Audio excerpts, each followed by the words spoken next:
External sector میں panic create کرنے کا اگر ایک پارٹی ذمہ دار ہے تو وہ پی ٹی آئی ہے. کیوں 163 پہ لے جا کے آپ 155 پہ آئے ہیں, پہلے 143 پہ جا کے 136 پہ لے آئے تھے. دیر از نو اسٹریٹجی اور vision behind this. Not at all. اب یہ جو آپ کی حکومت نے ڈالر بیچے مارکیٹ میں, جو سب سے زیادہ آپ کرٹیسائز کرتے تھے پی ایم ایل این کو, آپ کی حکومت نے آتی بیچے جی. وہ نہیں دیکھیں آپ کرتے تھے ڈار صاحب کو عمران خان, اور آپ کہتے تھے کہ ڈالر بیچ کے اسحاق ڈار نے روپے کو 104 پہ رکھا ہوا ہے. آپ کی حکومت نے کیوں ڈالر بیچے؟ گیو می ون جسٹیفیکیشن. میرا اپنا خیال یہ ہے کہ ہمیں جو پالیسیز اب ہم فالو کر رہے ہیں, یہ پہلے سے اگر ہم فالو کرتے کتنے بلین ڈالر آپ نے مارکیٹ میں بیچے سر, یہ بتا دیں. 4.5 یا 5 تھا.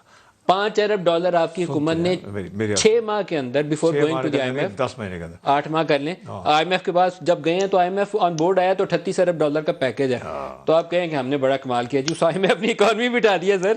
نہیں, you wasted that time, golden time. یہ ڈیفیکلٹ سر یہ 5 ارب ڈالر کا آپ کو حساب دینا ہے سر. اگر ڈار صاحب کو 7 ارب ڈالر کا دینا ہے تو 5 ارب ڈالر کا یہ حساب بالکل نہیں دینا. کس نے دینا ہے سر؟ آپ مجھے نہیں پتا کس نے دینا ہے, مگر یہ اگر ہم آئی ایم ایف کے پاس فوراً چلے جاتے, آج ہمارے حالات بہت بہتر ہوتے, ہم باہر نکل رہے ہوتے پرابلم میں سے.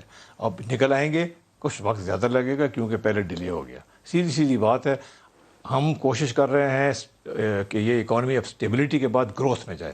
اس کے اوپر پرائم منسٹر صاحب فوکسڈ ہیں. ہر میٹنگ میں جب اکانومی کی ہوتی ہے پہلے سب سے گروتھ کی بات کرتے ہیں. سر ابھی اور کوئی ٹیکس میں یا یہ جو یوٹیلیٹی پرائسز میں انکریز تو نہیں کریں گے؟ بہت چیخیں نکل گئی. دیکھیں بہت بڑا ایشو ہے اس وقت, کام ہو رہا ہے کہ بجلی کی قیمتوں میں جو یہ انکریز ہو جاتی ہے سال میں 17 دفعہ, کبھی کوارٹرلی سرچارج لگ جاتا ہے, کبھی وہ کیا کہتے ہیں فیول پرائس ایڈجسٹمنٹ ہو جاتی ہے. اس کے اوپر ایک بہت منظم کام ہو رہا ہے. آئی ایم ایف کے ساتھ ڈسکشن بھی ہو رہی ہیں تاکہ یہ چیز جو ہے اس کو روکا جائے. No more taxes. نہیں, میں آئی کانٹ سے دیٹ, میں am not the finance minister. I M F کے ساتھ جو بھی بات ہو رہی ہے وہ ہینڈل کر رہے ہیں اس کو. جب وہ فیصلہ ہو جائے گا آپ کے سامنے آ جائے گا. تو جنگی صاحب 67 روپیز پر کے جی چینی وعدہ پکا ہے. یہ میرا پرسنل وعدہ ہے, یہ میرے وعدے ہمیشہ پکے ہوتے ہیں. باقی آپ کے ساتھیوں کو ہم کوشش کریں گے کہ آپ کی راہ پہ لیں. یہ اچھے سارے کے سارے میرے سے ناراض ہوں گے.